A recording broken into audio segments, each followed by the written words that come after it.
He was lonely, grieving, and trusted his daughter. What a 68-year-old widower found hidden inside a birthday gift revealed a cruel betrayal, a secret surveillance plot, and a fight to save his life and legacy.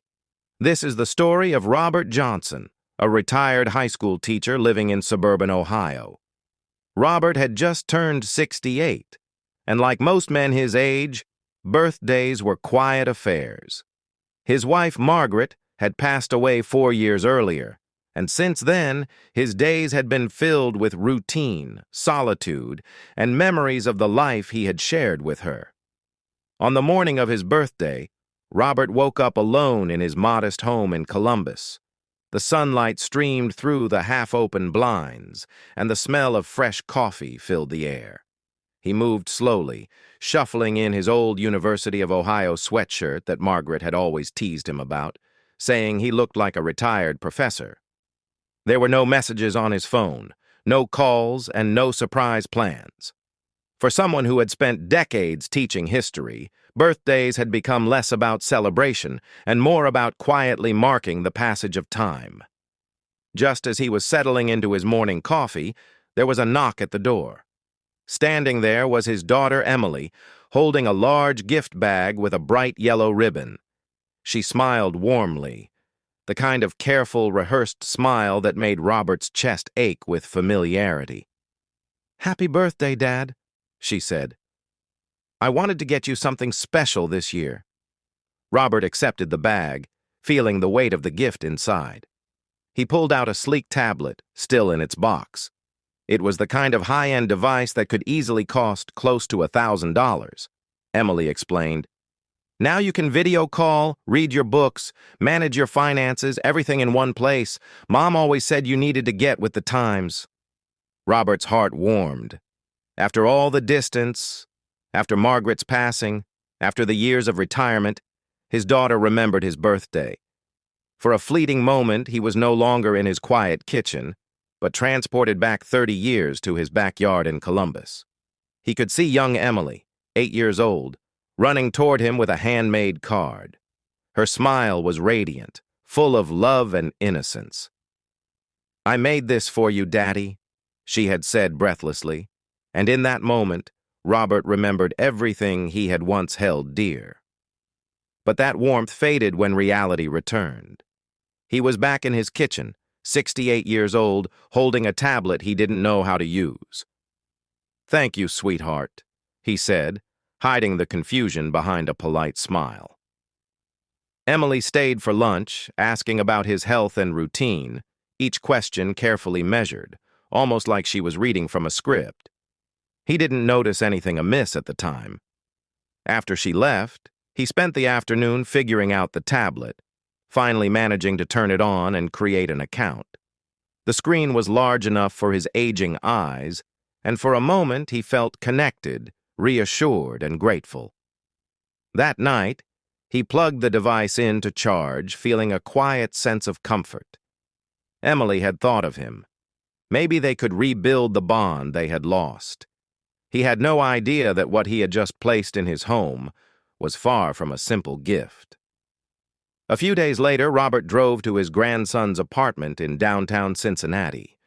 Daniel, his 27-year-old grandson, was a cybersecurity analyst at a major tech firm. Robert had brought the tablet to ask for help with email and video calling. Daniel was patient, showing the same careful kindness that only grandchildren can have for their grandparents. "Let me take a look at this, Grandpa," Daniel said. He started tapping and swiping, quickly navigating through the tablet system. At first, everything seemed normal, but then Daniel's face went pale. "Grandpa," he said quietly, "we need to call the police." Robert froze. "Call the police? Why?" Daniel didn't answer immediately. He set the tablet down carefully and said, "Someone installed spyware on this device before it even left the store. This isn't just a tablet. It's a surveillance tool." The room spun for Robert.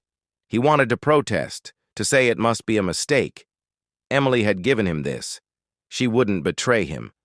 But the fear in Daniel's eyes told him everything he needed to know.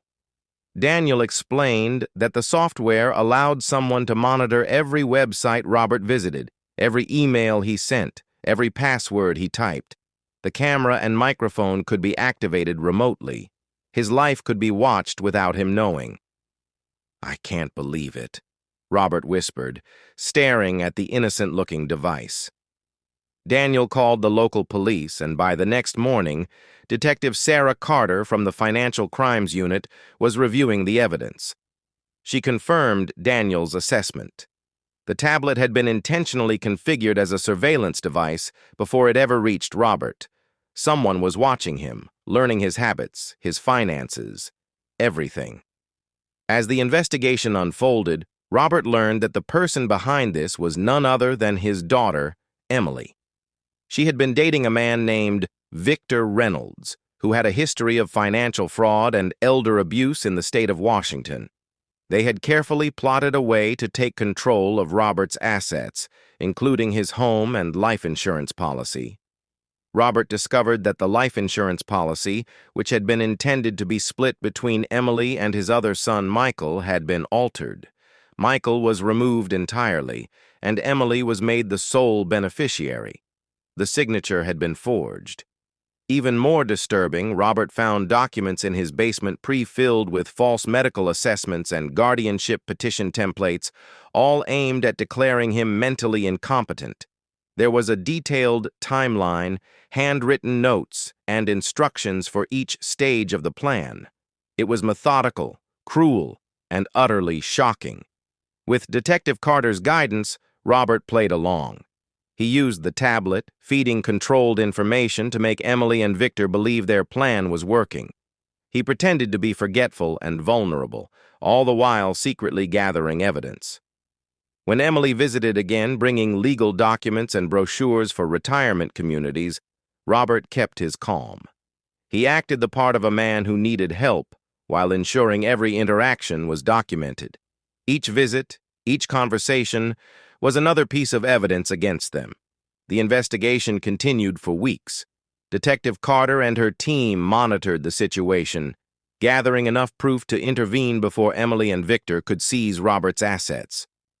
Robert had turned the tables, using their own surveillance against them. By the end of the ordeal, Robert realized something important.